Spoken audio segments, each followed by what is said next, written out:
అంటే మీరు Lions club అన్నా? అవును. ఓకే. అంటే ఇది ఎట్లా స్టార్ట్ అయింది?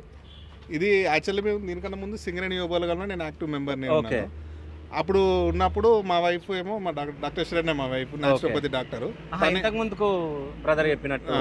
తనేమో లయన్స్ క్లబ్లో ఉంది. సో లయన్స్ క్లబ్ ద్వారా యాక్టివిటీస్ చేస్తూ ఉంది, మేము అందులో పార్టిసిపేట్ చేస్తూ ఉన్నాము. సో అప్పుడు మేము అందరం కూర్చున్నప్పుడు ఏంటంటే సింగరేణి పేరును కూడా ఇంకా మనం ముందుకు తీసుకెళ్ళాలి. ఎందుకంటే సింగరేణి అనే ఎంప్లాయీస్ అనగానే తాగుబోతులు వీళ్ళు వైన్ షాప్లలోనే ఉంటారనే ఒక అపోహ అనేది క్రియేట్ అయింది. దాన్ని మనం తుడిచిపెట్టేయాలి, నేమ్ అనేది తీసేయాలనే ఐడియాతోని మేము అందరం కలిసి నిత్యావసర సరుకులు స్టార్ట్ చేసినాము. అందులో భాగంగా ఒక 2-3 సంవత్సరాల్లో ఒక 50-100 మందికి ఇచ్చినాము. మెడికల్ అసిస్టెన్స్ ఉన్న వాళ్ళకి అట్లా హెల్ప్ చేసినాము. డాక్టర్ శ్రేణ గారి ఆధ్వర్యంలో డయాబెటీస్ క్యాంప్స్ పెట్టినాము.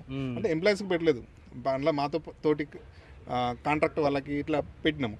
పెట్టిన తర్వాత ఈ క్రమంలో ఏమైంది అంటే మా సర్వీస్ ఎక్కువ అయిపోయేసరికి, నేను కొంచెం యాక్టివ్ ఉండేసరికి నేను లయన్స్ క్లబ్లో ఈ సంవత్సరం ప్రెసిడెంట్గా ఎన్నుకున్నాను నన్ను. ఓకే.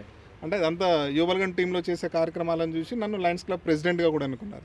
సో అది ఏమైందంటే లయన్స్ క్లబ్ ద్వారా మేము ఎక్కువ కంటి ఆపరేషన్లు చేపిస్తాం. దాదాపు ఇప్పటికి 500 మందికి ఉచితంగా కంటి ఆపరేషన్లు చేయించినాం రేకుర్తి కంటి ఆసుపత్రి వారి సహాయంతో. అది కాకుండా లిమ్స్ పైన కూడా మేము ఫ్రీగా పెట్టిస్తాం. సో అంటే ఈ కంటి ఆపరేషన్లు లిమ్స్ అనేవి ఈ మాకు రేకుర్తి హాస్పిటల్ లయన్స్ క్లబ్ నుంచి వస్తాయి కాబట్టి, నేను అందులో ఉన్నాను కాబట్టి వీళ్ళ ద్వారా వచ్చే రిఫరెన్సెస్ అన్నిటిని కూడా నేను త్రూ లయన్స్ క్లబ్ తోని వాటిని సార్ట్ అవుట్ చేస్తాం. సో అట్లా ఇప్పటి వరకు మనం అరౌండ్ రెండిట్లో ఉండడం వల్ల ఏమైతుందంటే సో ఇక్కడ వాళ్ళకి కూడా ఇక్కడ నుంచి హెల్ప్ అంటే ఇప్పుడు కంటి ఆపరేషన్స్ అనేవి డైరెక్ట్ వెళ్తే ఒక 20,000 రూపీస్ మినిమం చార్జెస్ అవుతాయి ఆపరేషన్స్ కి. సో మనం ఇక్కడ ఓన్లీ 220 రూపీస్ తోని రేకుర్తి హాస్పిటల్లో మేము చేపిస్తాం. ఓన్లీ 220. ఓకే. విత్ మన ట్రాన్స్పోర్ట్ మనదే, బెడ్ మనదే, హాస్పిటల్లో ఫుడ్ మనదే, వచ్చిన అటెండర్ కూడా ఫుడ్ మనదే, మళ్ళీ తీసుకొచ్చి ఊర్లో దింపడం కూడా మేమే. ఓకే. సో అదంతా మా డాక్టర్ శరణ్య గారు కోఆర్డినేట్ చేస్తారు. సో వాళ్ళ ద్వారా మేము ఇక్కడ ఎవరైతే మాకు ఆల్మోస్ట్ ఒక్కొక్కరి దగ్గర 5-6 ఆల్రెడీ లిస్ట్ ఉంటుంది మాకు. మేము ఒక కార్యక్రమం చేయగానే దానికి ఎవరైతే నీడెడ్ ఉంటారో వాళ్ళు మాకు ఇన్ఫర్మేషన్ ఇస్తూ ఉంటారు. సో వచ్చిన ఇన్పుట్లోకి వెళ్ళి మేము ఏది ఎవరికి ప్రియారిటీ ఇవ్వాలనేది మేము డిసైడ్ చేసుకుంటాం.